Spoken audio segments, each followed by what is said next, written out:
Assalamualaikum warahmatullahi wabarakatuh. Sampurasun. Kumaha damang sadayana urang kelompok genep di kelas 12 MIPA hiji. Di dieu urang bade ngacaritakeun carita wayang anu dijudulan Arjuna jeung Subadra. Perkenalkeun nami abdi Asep Ayu Katlea. Perkenalkan nami abdi Diva Rianti Dewi Padi. Perkenalkan nama abdi Magenta Bintang Fauzi.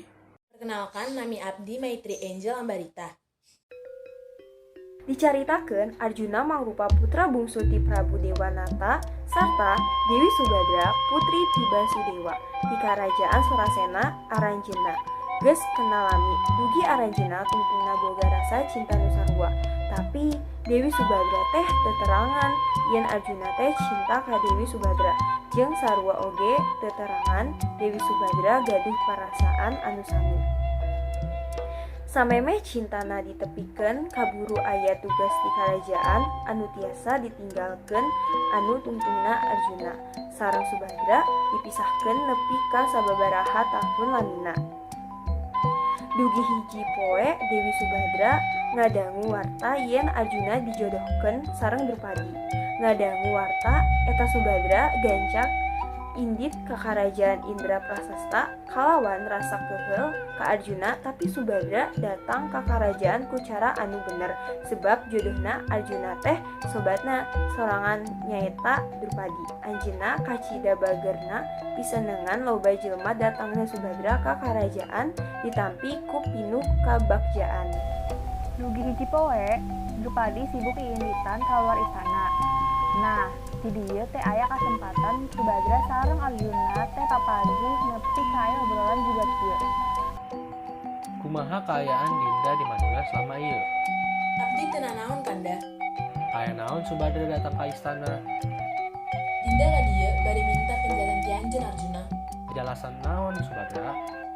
Abdi ngadangu warta yen anjeun bakal dijodohkan sarta dinikahkan sareng Drupadi. Jelaskeun nu sebenarna Arjuna. Di mana Dinda terang warta eta? Teu penting warta eta di mana. Jelaskan wae nu sebenarna Arjuna. Arjuna nyaritakeun sakabeh kajadian anu tos kajadi nu tungtungna aya kaputusan yang Arjuna sareng Drupadi kudu dinikahkeun. Tah satartos eta caritana. Abdi hampura Subadra, abdi hampura. Drupadi emang jalmi anu geus budi, geulis jeung cerdas. Ratu jeung permaisuri anu kudu dipikaresep saur ku jalma. Anda cocok sareng Drupadi. Dinda tong nyarjo siga kitu. Naon kanda? Yeun sabenerna nu kanda bogoh teh Dinda. Subadra natap panonna Arjuna ku pinuh kaseriusan. Tetep we eta si panon teu eureun-eureun rak-rak di pipinna Subadra. Lalaki nu salami ieu dipika cinta ti baheula ngungkapkeun perasanana ngan percuma tos lambat Arjuna geus dijodohkeun sareng Drupadi. Arjuna, apa maneh terang abdi bogoh ka Arjuna? Selama ieu abdi ngajaga perasaan tapi maneh hianat. Apa kanda tetep nikah jeung Drupadi? Kanda teu terang eta tos jadi katentuan kanda. Minta maaf ka Dinda. Subadra tos teu kawasa ngelawan diri. Subadra kecewa, laresna ninggalkeun Arjuna. Dinda rek indit kanda. Dinda moal rek datang ka dieu ka istana deui. Subadra, kanda mohon pahami situasi ieu. Kanda oge teu tiasa nglawan katetepan ieu. Subadra, naon anu harus kanda lakukeun?